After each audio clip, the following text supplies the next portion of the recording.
10 দিনের রিমান্ডে পলক, টুকু ও সৈকত।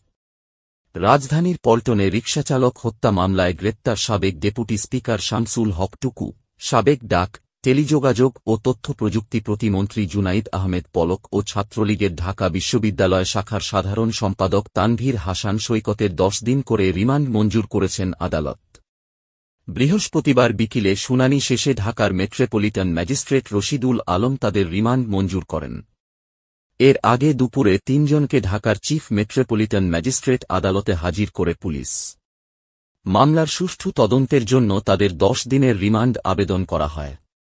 গত 19 জুলাই কোটা সংস্কার আন্দোলন চলাকালে রাজধানীর পল্টন থানা এলাকায় গুলিতে নিহত হন রিকশাচালক কামাল মিয়া।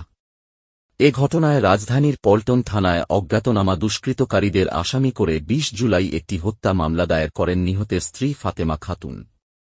ওই মামলায় বুধবার রাতে রাজধানীর খিলক্ষেত থানার নিকুঞ্জ আবাসিক এলাকা থেকে আত্মগোপনে থাকা অবস্থায় ডেপুটি স্পিকার শামসুল হক, সাবেক ডাক, টেলিযোগাযোগ ও তথ্য প্রযুক্তি প্রতিমন্ত্রী জুনাইদ আহমেদ পলক এবং ছাত্রলীগের ঢাকা বিশ্ববিদ্যালয় শাখার সাধারণ সম্পাদক তানভীর হাসান সৈকতকে গ্রেপ্তারের পর ডিবি কার্যালয়ে নেওয়া হয়। জনাব শামসুল হক টুকু এবং ছাত্রলীগ ঢাকা বিশ্ববিদ্যালয় শাখার সাধারণ সম্পাদক সৈকত রনি, এদেরকে পল্টন থানা মামলায় 34/7/24 মামলায় গ্রেপ্তার করে আজকে তাদেরকে বিজ্ঞ আদালতে উপস্থিত করা হয়। ছাত্র আন্দোলনে নেট বন্ধ করেছে।